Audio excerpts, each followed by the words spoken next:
Halo guys, kembali lagi di channel Rens X. Kali ini gua akan ngebahas spoiler battle Through the Heavens episode 173. Sebelum lanjut, jangan lupa pencet tombol like dan subscribe. Jangan lupa share juga ke teman-teman kalian. Setelah Xiaoyan membunuh Lei Zunze dan menghancurkan pavilion petir angin, balas dendam dari pavilion bintang jatuh berlangsung selama 10 hari. Selama 10 hari ini, setidaknya 20 faksi dimusnahkan oleh pasukan pavilion bintang jatuh. Faksi-faksi ini kekuatannya kuat, namun jelas mereka tidak dapat membalas serangan pavilion bintang jatuh yang memiliki Bansheng tingkat tinggi, bintang 1 Dousheng, dan banyak ahli top. Letusan dari pavilion bintang jatuh dengan kejam mengguncang banyak faksi. Di masa lalu, pavilion bintang jatuh telah mempertahankan dirinya di satu sudut dan diam-diam berkembang. Itu tidak menunjukkan kekuatan yang luar biasa, menyebabkan beberapa faksi tidak memperlakukan faksi yang naik ini dengan serius. Namun, pembalasan dari pavilion bintang jatuh memungkinkan semua orang mengerti bahwa mereka tidak lemah. Sebaliknya, itu adalah harimau ganas yang akan menggigit jika marah. Setelah 10 hari berlalu, pasukan besar pavilion bintang jatuh mulai ditarik kembali. Bagaimanapun, mereka tidak ingin membantai semua orang. Kematian yang diperlukan akan memungkinkan pavilion bintang jatuh untuk membangun kekuatan yang mengesankan, tetapi jumlah kematian tidak boleh terlalu banyak. Xiaoyan dan Yao Lao telah mengendalikan hasilnya dengan cukup baik. Setelah balas dendam selesai, Xiaoyan berencana membentuk aliansi untuk melawan Aula Jiwa. Xiaoyan kemudian membagi tugas, Yao Lao mengunjungi Sekte Bunga. Terjadi perbincangan yang cukup panjang antara Yao Lao dengan Perry King, yang juga mantan pacar Yao Lao. Akhirnya Sekte Bunga setuju untuk bergabung dengan aliansi. Setelah itu Xin beralih ke Xiaoyan yang datang ke Burning Flame Valley. Tujuannya sama, yaitu mengajak mereka bergabung dengan aliansi. Walaupun terjadi perbincangan yang cukup panjang, bahkan leluhur Burning Flame Valley ingin menjodohkan Xiaoyan dan Tang Huo Er. Akhirnya Burning Flame Valley setuju untuk bergabung ke aliansi. Perlu dicatat kedua adegan ini seharusnya tidak ada di novelnya. Semua ini murni adegan buatan dari pihak studionya. Oke, lanjut. Meski kedua faksi telah bergabung, itu masih belum cukup. Jika ingin melawan Aula Jiwa, mereka perlu mengajak Menara Pil untuk bergabung juga. Xiaoyan bertukar pandang dengan Yao Lao dan keduanya menjawab secara bersamaan. Masalah ini harus diselesaikan sesegera mungkin. Dengan keputusan yang dibuat, Xiaoyan dan Yao Lao tidak menunda lebih lama lagi.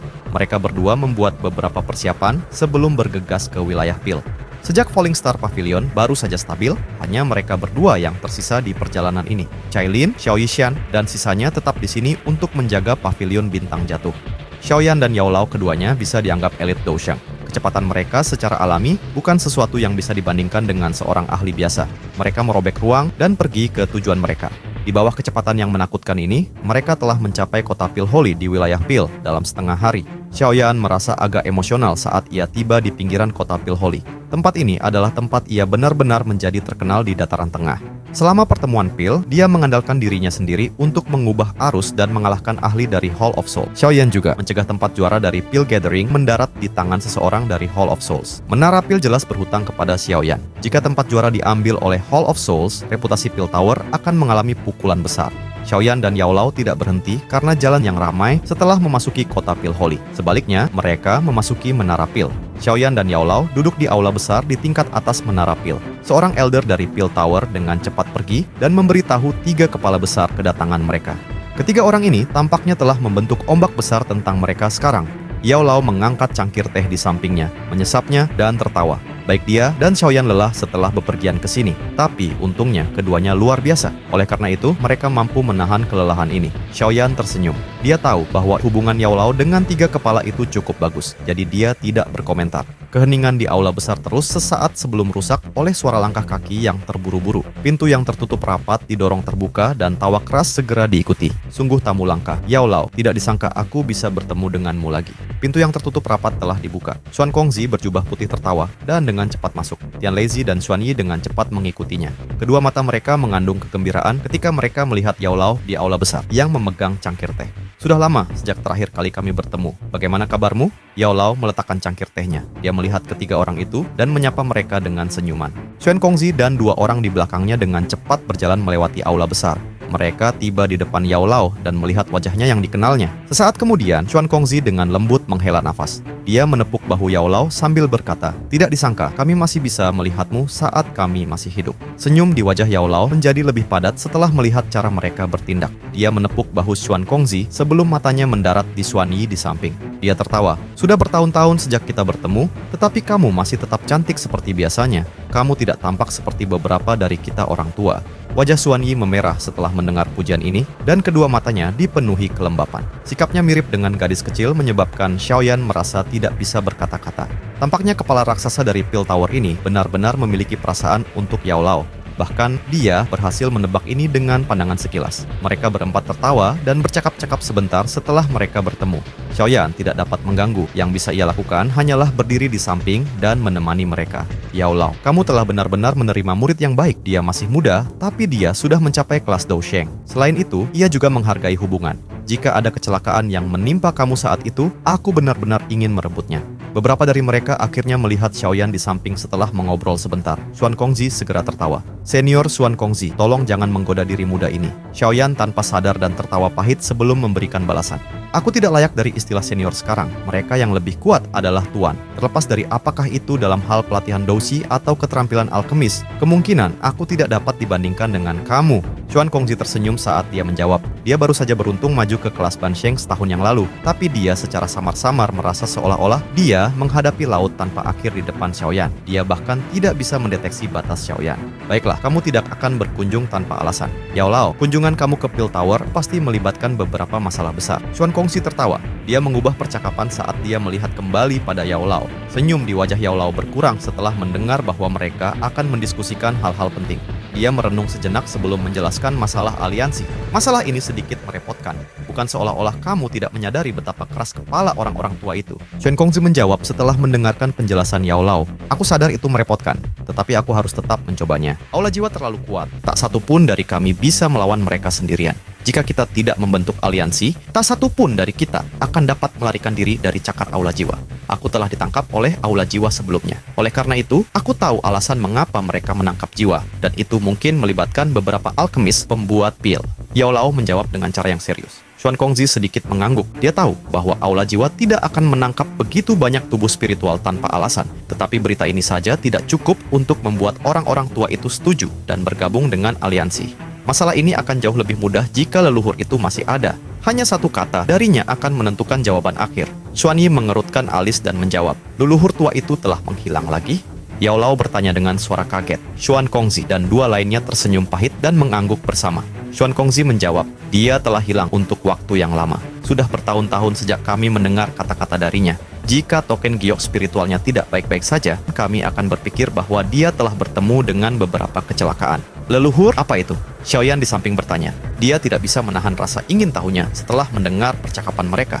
Yao Lao tidak pernah menyebutkan bahwa ada leluhur di dalam Pil Tower. Leluhur ini dapat dianggap sebagai salah satu pendiri Menara Pil. Dia juga orang yang paling berpengalaman di Pil Tower. Kata-katanya juga akan mempengaruhi keputusan apapun. Jika dia setuju dengan aliansi ini, tidak akan ada masalah. Tetapi, jika dia tidak setuju, tidak akan ada harapan untuk aliansi ini. Xuan Kongzi ragu sebelum menjawab. Namun, leluhur ini suka berkeliaran dan bersenang-senang di dunia. Dia menghilang sepanjang waktu. Bahkan kami bertiga baru bertemu dengannya sekali selama bertahun-tahun. Hal yang paling disukai leluhur adalah menemukan wanita hamil. Tentu saja, targetnya bukan wanita hamil itu, tetapi bayi di rahim mereka. Dia ingin menemukan momen di mana bayi telah hilangkan nyawanya. Setelah menemukan bayi yang telah meninggal lebih awal, dia akan memasuki tubuh wanita hamil menggunakan metode khusus dan berubah menjadi bayi biasa. Dia akan lahir, tumbuh, dan menjalani hidupnya sebagai orang lain sampai akhir hayatnya. Baru kemudian dia akan pergi menggunakan kata-kata orang tua itu sedang mengalami kehidupan. Xiaoyan benar-benar tercengang saat dia menatap Xuan Kongzi dengan wajah tersenyum pahit. Dia tertawa datar dan berkata, "Leluhur ini benar-benar manusia yang sangat unik." "Leluhur bukanlah manusia." Xuan Kongzi perlahan menggelengkan kepalanya. Dia menatap Xiaoyan dan dengan lembut berkata, "Bentuk aslinya adalah pil obat." Xiaoyan merasa kulitnya meledak terpisah pada saat ini. Sudut mulutnya bergerak-gerak. Kemudian dia menekan suaranya dan dengan lembut bertanya, "Apakah sebuah pil obat legendaris di Dir?" Semua pil obat yang telah mengalami pil lightning 9 warna akan memiliki beberapa kecerdasan, tetapi sebagian besar dalam bentuk binatang. Beberapa pil obat tingkat 9 yang legendaris mampu mengambil bentuk manusia, dan itu bahkan mungkin bagi mereka untuk dilatih. Namun, Xiaoyan hanya membaca tentang pil ini di beberapa buku kuno. Pil obat di tingkat sangat langka bahkan di zaman kuno. Bagaimana seseorang dapat menyaringnya sekarang?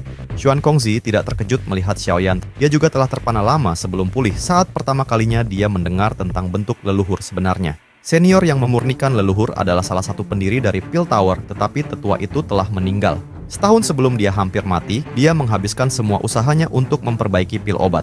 Leluhur ini telah kelelahan ketika pil terbentuk dan akhirnya mati dengan tenang. Namun, jiwanya memasuki pil obat 9 tingkat dengan cara yang aneh, menyebabkan pil obat tingkat 9 ini menjalani transformasi. Setelah itu, pil obat ini berubah menjadi bentuk manusia yang tidak meninggalkan pil tower. Itu tetap di belakang sebagai pelindung dari pil tower. Dari sudut pandang tertentu, leluhur ini bisa digambarkan sebagai avatar unik dari Elder itu, tetapi kontrol avatar ini agak rumit. Xuan Kongzi tertawa saat dia menjelaskan. Dengan aliran waktu, leluhur telah menyelamatkan menara pil dari hancuran. Pada akhirnya, tidak ada yang bisa menandingi statusnya di dalam pil tower, tetapi dia tidak benar-benar tertarik dengan ini. Dia akan hilang setelah menara pil stabil. Tidak ada yang bisa menemukannya. Xiaoyan menghapus keringat dinginnya. Asal mula leluhur di pil tower ini misterius. Sebuah pil 9 Xuan bermutasi. Xiaoyan dengan jelas menyadari pembagian pil obat tingkat 9. Tingkat ke-9 dipisahkan menjadi 3 tingkatan, Tier 9 Treasure Pill, Tier 9 Xuan Pill, dan Tier 9 Golden Pill. Obat-obatan tingkat 9 yang muncul di dunia ini kebanyakan adalah pil-pil harta karun. Satu pada dasarnya tidak dapat menemukan Xuan Pill, dan pil emas tingkat jauh 9 kemungkinan sesuatu yang hanya muncul di zaman kuno. Setelah Tier 9 Golden Pill adalah tingkat di yang legendaris. Tidak ada seorang pun saat ini tinggal di benua ini yang dapat memperbaiki pil obat ini. Senior itu dapat menyaring pil Xuan 9 tingkat dan menyebabkannya bermutasi. Kemungkinan kekuatannya paling tidak bintang 5 atau 6 Daosheng. Setelah memikirkan hal ini, hati Xiaoyan tanpa sadar merasa terguncang oleh kekuatan yang pernah dimiliki oleh menara pil. Lupakan, tidak perlu membahas masalah yang terkait dengan leluhur lagi. Dia telah hilang selama bertahun-tahun dan tidak ada yang tahu kapan dia akan muncul. Mungkin dia sekarang dalam bentuk seorang bayi yang melakukan apa yang disebut mengalami hidup. Xuan Kongzi melambaikan tangannya. Nadanya tidak berdaya karena leluhur legendaris yang telah hilang selama bertahun-tahun. Terakhir kali dia bertemu leluhurnya adalah pemuda berusia 17 hingga 18 tahun. Tidak ada cara untuk mengetahui apa yang telah dia alami sekarang. Bagaimana dengan masalah aliansi? Kejutan dalam hati Xiaoyan secara bertahap ditarik saat dia bertanya. Karena leluhur tidak ada, semua masalah utama dari Pil Tower ditentukan oleh Dewan Elder Utama dari menara pil kecil melalui pemungutan suara. Xuan Kongzi menjawab, itu harus melalui Dewan Tetua Utama. Dalam hal ini, itu akan sedikit merepotkan. Sebagian besar orang tua di sana bertele-tele. Akan sulit untuk membuat mereka memilih mendukung aliansi. Yao Lao mengerutkan kening dan berkata, ada total 10 kursi di Dewan Elder Agung. Kami bertiga menjadi 3 pemimpin besar dari Pil Tower juga di dalam. Meskipun ini masalahnya, kami hanya memiliki 3 suara. Xuan Yi tanpa daya menjelaskan. Selain itu, 7 orang tua yang tersisa jauh lebih berpengalaman daripada kami. Kata-kata kami tidak akan banyak berdampak pada mereka. Hanya 3 suara, itu tidak cukup. Yao Lao menggelengkan kepalanya saat dia menjawab. Meskipun Dewan Elder Utama ini relatif demokratis dan keputusannya tergantung pada jumlah suara dan terhadap keputusan tertentu, beberapa orang tua di dalamnya sangat bertele-tele. Kebanyakan mereka akan melawan aliansi ini. Selama ada perbedaan dari 1 suara di Dewan Elder Utama ini, hasilnya akan diperbaiki. Tidak ada yang bisa mengubah keputusan. Bukan seolah-olah tidak ada harapan. 2 dari 7 sesepuh memiliki permusuhan yang sangat besar dengan Aula Jiwa. Jika kita dapat meyakinkan mereka, kita akan memiliki 5 suara. Oleh karena itu, kita akan memiliki jumlah suara yang sama seperti orang tua lainnya. Xuan Kongzi merenung sejenak dan menjelaskan. Bisakah kamu yakin tentang ini? Mata Yao Lao bersinar ketika mendengar ini. Jika itu 5 suara melawan 5 suara, ada banyak ruang gerak untuk harapan. Aku tidak dapat memastikan, tetapi setidaknya aku dapat mencobanya. Kenapa kamu dan Xiaoyan tidak mengikutiku ke dalam Small Pill Tower? Setelah aku melaporkan masalah ini, orang-orang tua itu pasti akan sedikit terkejut. Xuan Kongzi tertawa. Baiklah, sudah bertahun-tahun sejak aku memasuki tempat itu. Yao Lao ragu sejenak sebelum mengangguk. Dia melihat Xiaoyan dan tertawa. Mereka yang telah berkumpul semuanya adalah guru alkemis yang pernah memiliki reputasi yang sangat terkenal di dataran tengah. Kamu beruntung bisa masuk. Ini akan menjadi pembuka mata. Dengan kemampuan Xiaoyan saat ini, dia mungkin akan membuka mata orang tua itu. Xuan Yi tertawa. Xuan Kongzi tersenyum dan berdiri. Dia berjalan ke ujung aula besar sebelum menekan tangannya ke dinding halus seperti batu kiok. Riak menyebar dari telapak tangannya dan semua orang melihat dinding mulai bergetar dengan cepat. Dalam sekejap mata, dinding telah berubah menjadi terowongan spasial yang berputar perlahan. Alam yang diciptakan sendiri.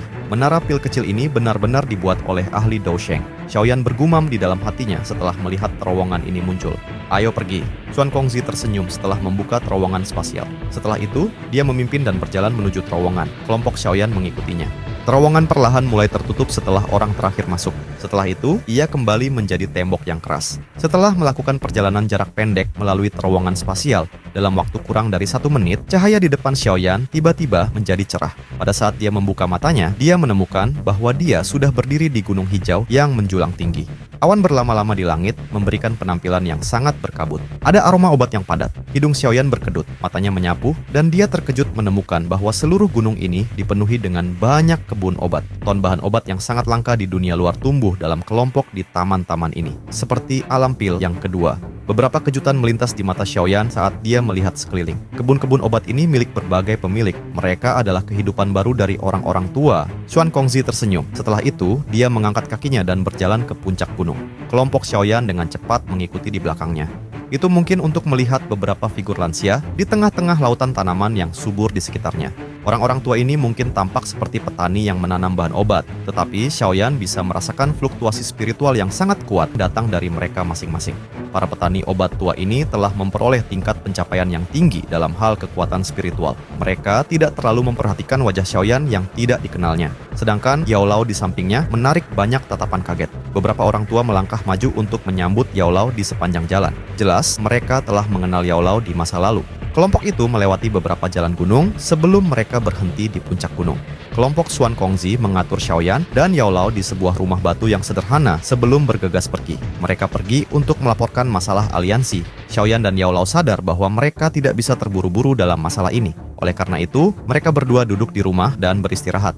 Mereka menunggu beberapa jam sebelum Xuan Kongzi akhirnya kembali dengan dua tetua di belakangnya. Ada dua berita, yang satu bagus dan yang satu buruk. Xuan Kongzi tertawa pahit setelah memasuki rumah. Dia melihat Xiaoyan dan berkata, "Kabar baiknya adalah kami dapat mengumpulkan 5 suara untuk mendukung aliansi." Perhatian Xiaoyan dan Yao Lao menguat setelah mendengar kabar baik. 5 suara mungkin tidak menghasilkan kemenangan, tetapi setidaknya mewakili beberapa harapan. Sementara kabar buruknya adalah dalam 3 hari, Dewan Tetua Utama akan menerima tetua baru. Tetua baru ini juga akan memiliki hak memilih. Sayangnya, orang yang memiliki peluang terbesar untuk memasuki Dewan Elder Utama juga orang tua yang sangat bertele-tele. Kamu kenal dengan orang tua itu? Mata Xuan Kongzi mendarat di Yao Lao saat kata-katanya jatuh. Yao Lao mengerutkan kening sebelum bertanya, "Iblis tua Hou Qing?"